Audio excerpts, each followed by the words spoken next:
Before you even poured your coffee this morning, your brain was likely manipulated by what is essentially a mathematical formula, just disguised as a friendly piece of advice. Oh, absolutely. And, you probably liked it. You probably saved it. Right.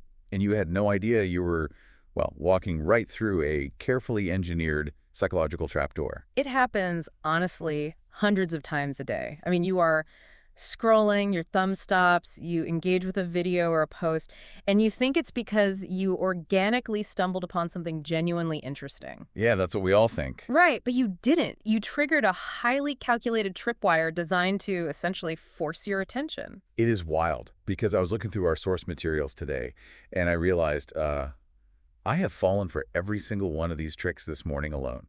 I mean, we all do. It's built that way. Exactly. So what we are looking at today essentially amounts to a leaped playbook for digital creators. It is a set of 4 distinct cheat sheets, like literal fill-in-the-blank templates that dictate the architecture of internet engagement. Yeah, it's fascinating. And so our mission for this deep dive is to deconstruct how these formulas are used to, grab your attention, build a false sense of intimacy, and establish absolute authority online. It is incredibly revealing to see the mechanics laid bare like this, really. Because these are not random, catchy phrases that influencers are just, I don't know, dreaming up on the fly. Right, they're not just being naturally clever. Not at all. They represent a meticulously crafted 4-step behavioral funnel. The playbook categorizes audience interaction into these sequential phases, right? Instant hooks, hacks for utility, how-tos for authority, and finally, human connection for loyalty. Okay, wait, I love that breakdown. Hooks, hacks, how-tos, and human connection. Yeah, and if you think about the architecture of a casino like the pattern carpets keep your eyes up, or the lack of clocks disorients your sense of time. Oh, and the free drinks, right, lowering your inhibitions. Exactly. This playbook is literally the digital equivalent of that casino floor. Man, okay, well, let's walk right onto that casino floor then, starting with the front doors. Because, before a creator can sell you a course or, connect with you on a human level, they have to physically arrest your momentum. They have to stop the scroll. Right. You are swiping past hundreds of pieces of content a minute. So the playbook specifically targets the first 2 seconds, labeling this phase instant hooks. The 2-second window is just, it's the most ruthless real estate in the digital world. Seriously. The human brain is filtering out a massive amount of sensory input just to function, Yeah. To break through that filter, these templates have to target deep-seated cognitive reflexes. And the templates listed here, they're almost painfully familiar. Listen to the actual fill in the blanks they're using. Quote, "Everyone told me this wouldn't work until it did." Oh, yeah, classic. Or, "The myth about blank that keeps most people stuck, and then the one that gets me every single time. You're probably doing blank wrong and don't even realize it." That last template is just a masterpiece of attention engineering, really. Is it? It just feels mean. Well, to understand why it works so universally, we have to look at the mechanics of the curiosity gap and essentially the disruption of assumptions. The curiosity gap isn't just a mild interest, right? It is a neurological itch. Okay, an itch. I feel that. Yeah, so when a creator says, "Everyone told me it wouldn't work until it did," your brain recognizes a missing piece of a pattern. The anticipation of completing that pattern actually triggers a release of dopamine. Wait, really? So your brain chemically rewards you just for seeking out the missing information? Exactly. It wants to close the loop. That makes perfect sense because, 10 seconds ago, I wasn't even thinking about building a backyard deck or baking sourdough bread. But the second I hear there is a myth keeping people stuck, I suddenly must know what the secret is. You have to know. But what about that "you were doing it wrong" template? Because that feels different. It feels, I don't know, way more aggressive than just curiosity. Oh, it is much more aggressive. Yeah. Because it bypasses curiosity entirely and taps directly into our evolutionary survival instinct. Survival instincts. From a TikTok hook. Yes. Because telling someone they are, quote, probably doing it wrong and don't even realize it, triggers the fear of hidden dangers. In human evolutionary history, ignorance of a threat was deadly. Wow. Okay, so it's primal. Very primal. When you hear that phrase while scrolling, it sparks a fear of missing out, but not the FOMO of missing a cool party. It is the anxiety that you are actively harming your life, your health, or your finances through your own ignorance. So you are basically compelled to watch the video just to ensure you aren't making a critical mistake. Right. You literally can't afford not to watch it. Okay, so They have terrified me into stopping my scroll because I am supposedly doing something fundamentally wrong. But I mean, panic only holds my attention for a few seconds. Exactly. The fear wears off. Right. If the creator doesn't immediately solve the anxiety they just manufactured, I'm swiping away. I'm leaving the casino. So how does this playbook trap you once you have stopped at the table? Well, this is where the creator has to instantly transition from a disruptor to a provider of utility. If the hook is the front door, the next phase is handing you a pile of free casino chips. Oh, I like that. Handing out the chips. So the playbook calls this phase tips, tools, and hacks. And the explicit instruction here isn't just to get likes. The stated goal is, quote, practical value that generates saves and shares. Which is a huge distinction. Totally. A like is cheap, right? But getting someone to physically bookmark your content requires a completely different level of psychological buy-in. Absolutely. And again, the templates are incredibly revealing here. How to cut your blank time in half without losing quality. Or the lazy way I organize my blank, but it works. And stop overcomplicating blank. Here you have a simple approach. The emphasis on the save button is just crucial here because, like you said, a like is just a fleeting nod of approval as you walk by, but when you hit save, you are making a declaration of future intent. Future intent, yeah. The mechanics behind why we save things are fascinating.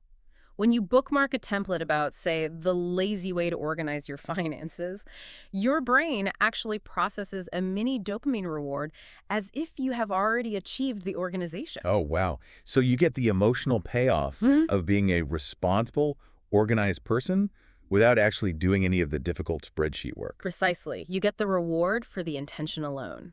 It is the ultimate fantasy of friction-free progress.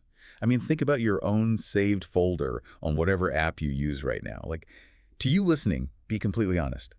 How many 10-minute ab routines or quick Excel shortcuts are sitting in that digital graveyard that you have never once looked at again? I have hundreds. We all do. Right.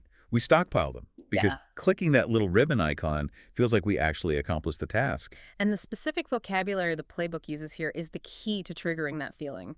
Words like lazy way, shortcut, simple approach, and instantly. Instantly, yes. Because real progress, whether it is learning a language or building a business, it requires sustained, difficult, messy effort over time. It's hard. Yeah, and the cognitive load of modern life is already crushing. People are exhausted.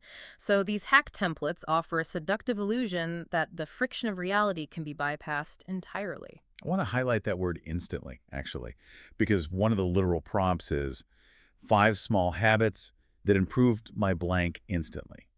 It operates exactly like a drive-through for The self-improvement. drive-through, yes. You pull up to the window, grab your 5 small habits in a greasy paper bag, and you instantly drive away a better person.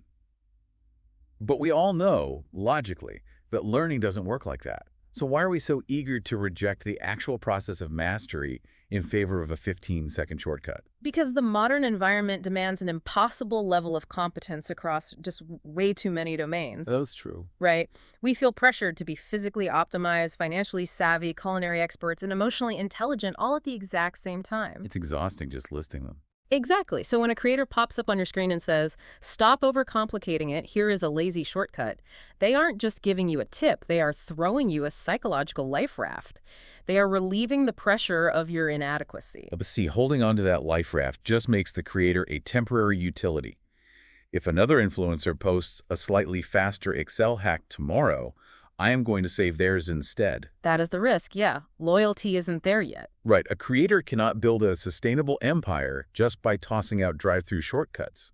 They have to evolve. They have to convince you that they aren't just a clever life hacker, but a definitive authority in their field. And that requires moving to the third phase of the playbook. The how-tos. Exactly. This is the transition from a dispenser of cheap tips to a trusted guide.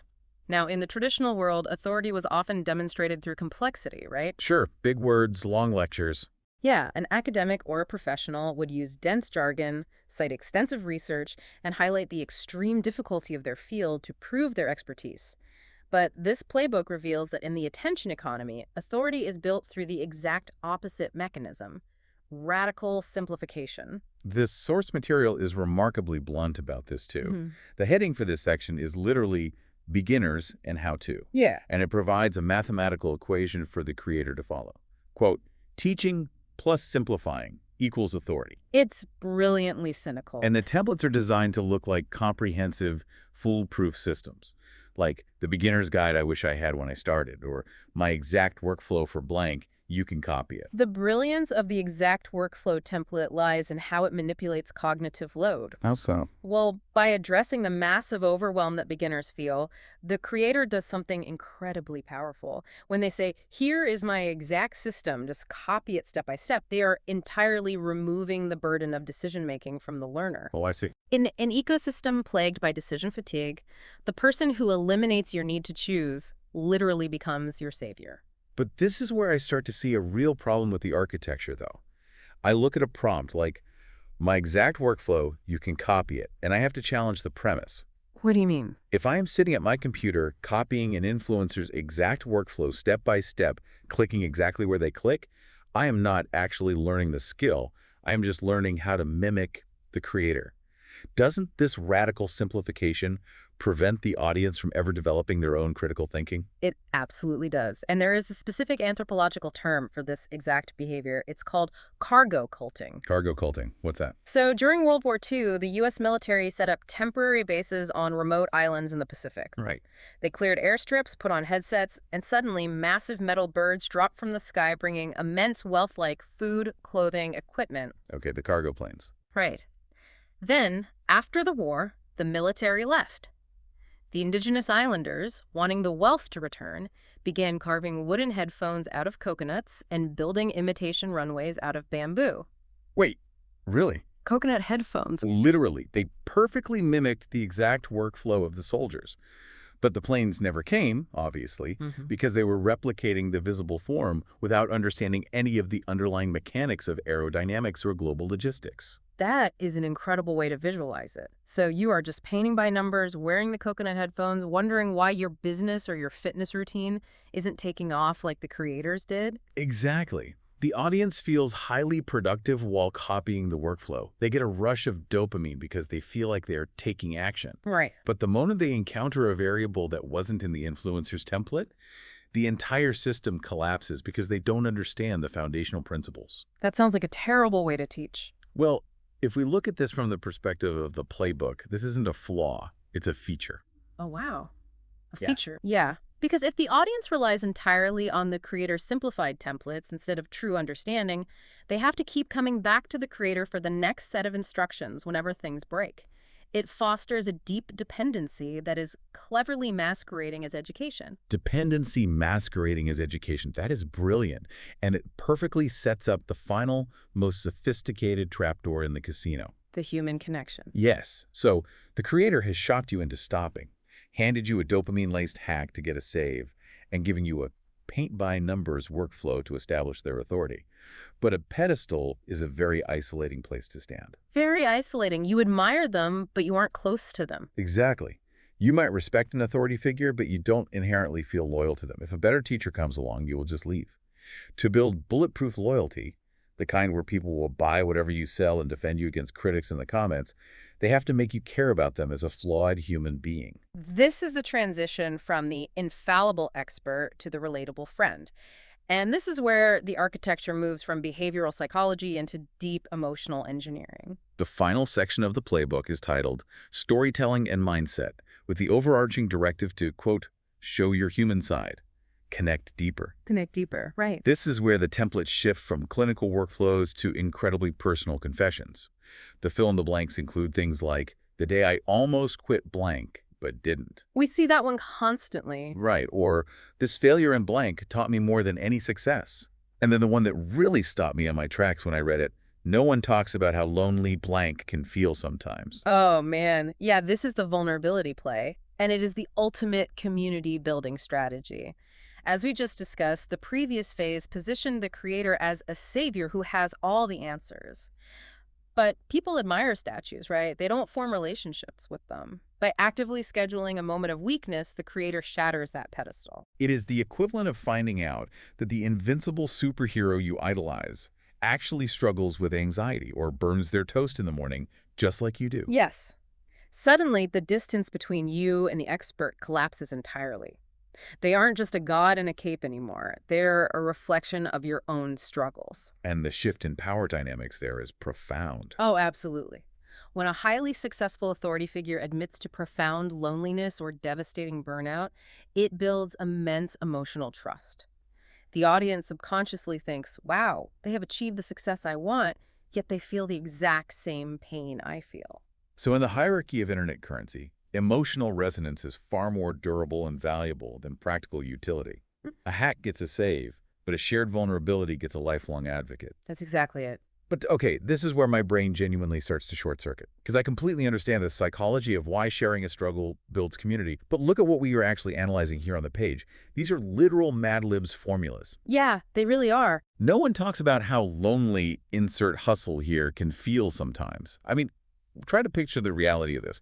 A creator is sitting at their desk on a random Tuesday, opening up a PDF cheat sheet and scheduling their, quote, deep vulnerability for Thursday at 4 p.m.